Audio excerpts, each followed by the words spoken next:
சாமி ஏத்துக்குச்சா? நாம குடுத்தத, நாம வைக்கிற கோரிக்கைய சாமி ஏத்துக்குச்சா? அப்படின்னு நமக்கு காட்டிக் குடுக்கிற ஒரு சில அறிகுறிகள அறிவு நண்பர்கள்ட்ட பகிர்ந்து கொள்ள ஆசைப்படுறேன்.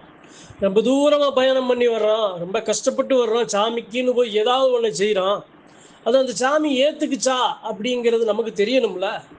அது கல்லல்ல, மண்ணல்ல. அந்த தெய்வ சக்தி அந்த இடத்துல இருக்கு. நாம கஷ்டப்பட்டு குடுத்தத ஏத்துக்குச்சு. நாம கஷ்டப்பட்டு வச்ச கோரிக்கைய ஏத்துக்குச்சு அப்படின்னு நமக்கு தெரியணும்ல. அந்த அந்த சாமி நமக்கு தெரியப்படுத்தும். அதத்தான் இன்னைக்கு ஒரு சில உண்மையான நிகழ்வுகள வச்சு அறிவோம் நண்பர்கள்ட்ட பகிர்ந்து கொள்ள ஆசைப்படுறேன். எல்லாருக்கும் நிறைய ஆசை இருக்கு மனசுல. நான் இருக்கிற மாரி, நான் நல்லா கை, கால் சுகத்தோட இருக்கிற மாரி, வீடு, வாசல், குடும்பம், குட்டியோட மகிழ்வா இருக்கிற மாரி என் சாமி இருக்கணுமப்பா. நான் இல்ல அப்படின்னா, எனக்கு நிறைய கஷ்டம் இருக்கு. என் சாமி எல்லாத்தையும் தீர்த்து குடுத்துரும். என் கஷ்டங்கள்லாம் தீர்ந்துரும். என் பிள்ளை குட்டிகளுக்கெல்லாம் நல்லா படிக்க வைக்க முடியும்.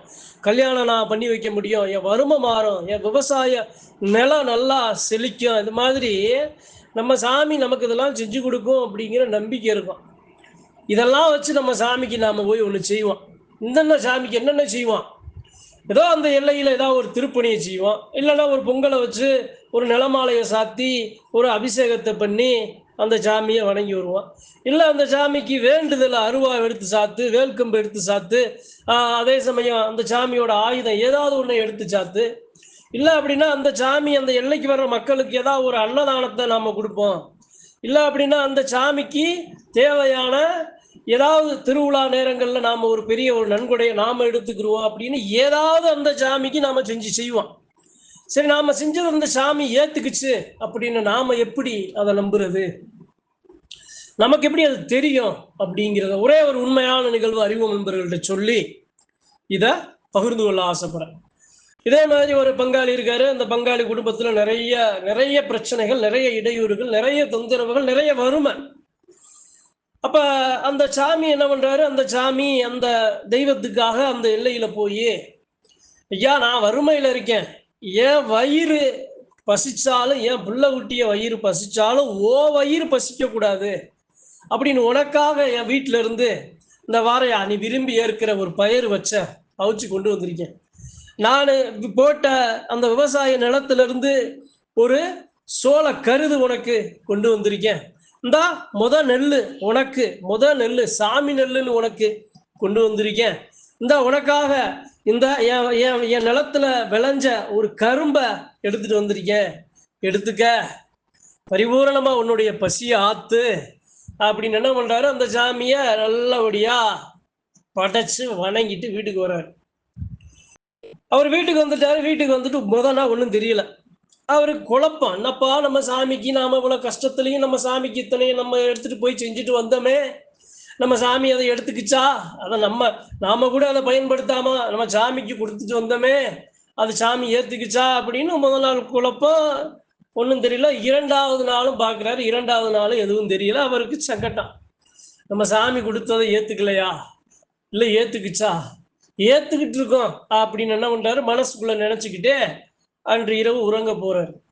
3வது நாள் அவருக்கு அவர் கொடுத்த படையல அந்த சாமி ஏத்துக்குச்சு அப்படின்னு எப்படி அந்த சாமி அழகா அவருக்கு காட்டி கொடுக்குது பாருங்க. அவர் உறங்கும் போது நல்ல கனவு, நல்ல கனவு.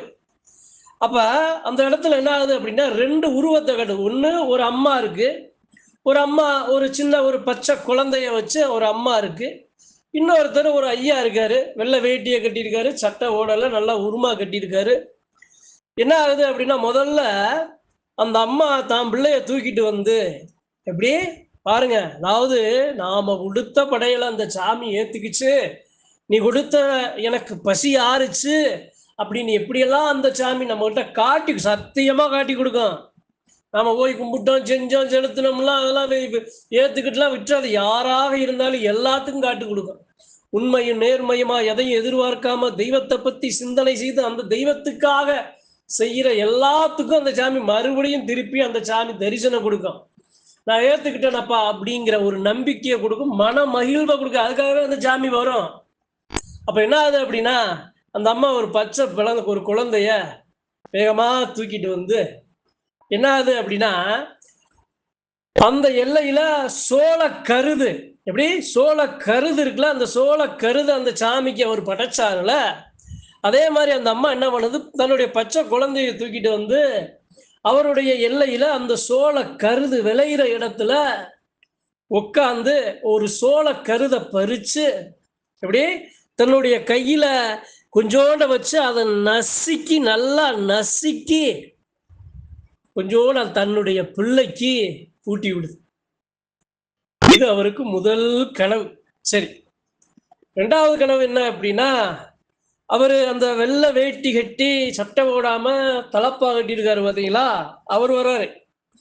அவர் எங்க வர்றாரு அப்படின்னா, அவருடைய அதே நிலத்துல ஒரு 4 கரும்புல ஒரு கரும்ப போய் வச்ச இடத்துல மீத இருக்கிற 3 கரும்புல என்ன பண்றாரு, அந்த எல்லைக்கு வந்து ஒரு கரும்பை எடுத்து என்ன பண்றாரு, அந்த கரும்பை வெட்டி அடிக்கரும்பை சாப்பிட்டு அந்த மேல அந்த என்ன சொல்றது அப்படின்னா, அந்த 2 கணுவை மட்டும் அந்த கரும்புக்கு நட்டு வைப்பாங்க பாருங்க, கரும்பு விவசாயம் பண்றவங்களுக்கு தெரியும். அப்ப என்ன பண்றாரு, அந்த கணுவை மட்டும் அந்த கரும்பு அந்த விதக்கரும்பு வர்றதுக்கு என்ன பண்றாரு அவரு, அதை நல்லா அவர் கொண்டு வந்த ஒரு பண்ண அருவாள்ல வெட்டி ஒரு 3 இதை எடுத்து அதே இடத்துல அதை 3ஐயும் அந்த இடத்துல விதைச்சு விட்டு கொஞ்சம் தண்ணியை தொளிச்சுட்டு போறார். இந்த 2 கணவுமே அவருக்கு தெரியுது. சிலார்னு எந்திரிச்ச கணம் அவருக்கு உடம்பு ஜிம்மு ஜிம்முன்னு புல்லரிக்குது. ஐயா, இவ்வளவு கஷ்டத்துல முட்டூண்டு இடத்துல 4 பயிர் செஞ்சு அதுல உனக்கு ஒன்னொன்னா உனக்கு கொண்டு வந்து கொடுத்தேன். எனக்கு வருமானம் இல்லாட்டினாலும் ஏன் வறட்சி மாறலாட்டினாலும் நீ வறட்சியா இருக்கக்கூடாது அப்படின்னு உனக்கு கொண்டு வந்து கொடுத்தேன் தாயே. நான் கொடுத்தத பரிபூரணமா அந்த சோளத்தை கையில நீ அதை நசிச்சு உன் பிள்ளைக்கு கொடுத்த. ஐயா, அந்த கரும்பை சுவைச்சது மட்டும் இல்லாம என்னுடைய விருத்திக்கு நான் 3 கரும்பை நட்டு வச்சுட்டு போனேன் அப்படின்னு அந்த சாமியே பரிபூரணமா கொடுத்து நாம கொடுத்ததை ஏத்துக்குச்சு அப்படிங்கிற மனமகிழ்வோட இனிமேல் ஒரு வெளிச்சம் பிறந்துடும், இனிமேல் என் விவசாயம் பெருக்கும், இனிமேல் என் கஷ்டம் மாறுங்கிற நம்பிக்கையோட அந்த சாமி அந்த இரவுல கைகூப்பி வணங்கி நெற்றி நிறைய விபூதி இட்டு அன்று உறங்க போறார். இதே மாதிரி எல்லாத்துக்கும் நடக்கும். நீங்க பெருசா செய்யல, சிறுசா செஞ்சாலும் அந்த சாமி நீங்க கொடுத்ததை ஏத்துக்குச்சு அப்படின்னா கண்டிப்பா உங்ககிட்ட வந்து பேசும், உங்ககிட்ட வந்து காட்டும், உங்ககிட்ட வந்து தெரியப்படுத்தும். எதுவாக இருந்தாலும் தெரியப்படுத்தும். ஒரு சாமி ஒரு கட்டுல இருக்கு, ஒரு மறுப்புல இருக்கு, அந்த சாமி ஒரு இடையூறுல இருக்கு, அதை சரி செய்ய நீங்க எடுக்கிற எந்த முயற்சியா இருந்தாலும் நீ கொடுத்ததை பாரப்பா, என்னுடைய நிலைய பாருடா, கட்டு உடஞ்சிருச்சு, மறுப்பு உடஞ்சிருச்சா, நான் நல்லா இருக்கேன்டா பாடுறா அப்படிங்கிற மாதிரி அந்த சாமி ஆடிகளுக்கு உங்களுக்கு காட்டும். சத்தியமான உண்மைங்க, சத்தியம் பேசுறேன். இன்னைக்கு நம்ம சாமி பேசுது, நம்மளை காக்குதுங்கிறது மட்டும் உண்மை அல்ல.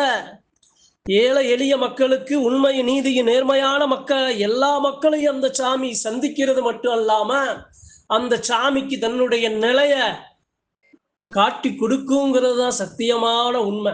அதனால குலசாமி கோவிலுக்கு நீங்க போய் செய்யறதுங்கிறது மிக மிக மிக சக்திகரமான விஷயம்.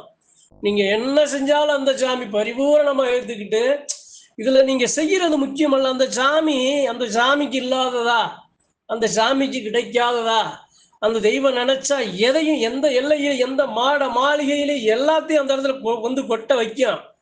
ஆனா அந்த தெய்வத்தோட நோக்கம் அது அல்ல.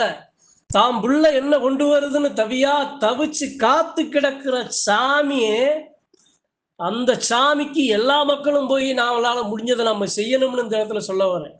செஞ்சா மட்டும் பத்தாது, நாம செய்யற செயலை அந்த சாமி எப்படி ஏத்துக்குச்சு அப்படின்னு நம்ம சாமி வீட்டு வாசல் தேடி வருமே, என் எல்லைக்கு வந்துருமே, என் எல்லைக்கு வந்துட்டா எதிர்மறை சக்தியில எல்லாம் மாறுமே, என் கஷ்டகாலமெல்லாம் மாறுமே, எனக்கு நல்லது நடக்குமே. அப்ப நம்ம சாமி நாம கொடுத்ததை ஏத்துக்குச்சா அப்படிங்கிற இந்த உண்மையான நிகழ்வை சொல்ல காரணம் என்ன அப்படின்னா, உண்மையும் நீதியுமா இருக்கிற பெருமக்க ஏழை எளிய மக்க எது கொடுத்தாலும் உங்க சாமி பரிபூரணமா ஏத்துக்கிறோம். உங்களுக்கு தேவையான எல்லா கோடி கோடியா லட்ச லட்சமா கொட்டி எல்லாம் கொடுத்துடாதுங்க. சாமி கொடுக்கறது நன்மக்களுக்கு என்ன கொடுக்கும் தெரியுமா? நல்ல எண்ணம், நல்ல சிந்தனை, நல்ல கைகால் சுகம். அதே சமயம் கஷ்டம் மாறாது, கஷ்டம் இருக்கும். கஷ்டம் இருந்தாலும் குடும்பத்துல தேவையான மகிழ்ச்சி, கல்வி, ஆரோக்கியம், சொந்த பந்தங்களை இணைக்கும், இது மாதிரியான விஷயங்கள் தாங்க நடக்கும். நம்மள ஒரே இதுல ஒரு தூக்கி கோடான கோடியா அப்படியும் மாத்தும். ஒரு சில பேரை யார மாத்தும்? அவருக்கு பயனளிக்கிறது மட்டும் அல்ல, அவரு கோடீஸ்வரன் ஆனா அவரால 1000 ஏழை வாழைக நல்லா இருப்பாங்கங்கிற ஒரு நிலை உருவாகும் போது, அது போன்று தகுதியுடைய மக்களை கோமனாண்டிய கூட கோடீஸ்வரனா கூட மாத்தி விடும். உங்க குலசாமி, நம்ம குலசாமி. அதை நாம மனசுல வச்சு நம்ம சாமிக்கு நம்மளால முடிஞ்சதை நாளும் செய்யணும் அப்படின்னு சொல்லி, நாம என்ன கொடுத்தாலும் நம்ம சாமி ஏத்துக்கிறோம் அப்படிங்கிறதுக்காகத்தான். ஏத்துக்கிறது மட்டுமல்ல, நான் ஏத்துக்கிட்டேன் அப்படின்னு என்கிட்ட வந்து சொல்லி என்னைய மன மகிழ்விக்கும் அப்படிங்கிறது தான் இன்னைக்கு இந்த பதிவின் மூலமாக அறிவோம் நண்பர்களுக்கு பகிர்ந்து கொள்ள ஆசைப்பட்டேன். நன்றி, வணக்கம். மற்றும் ஒரு பதிவில் சந்திப்போம்.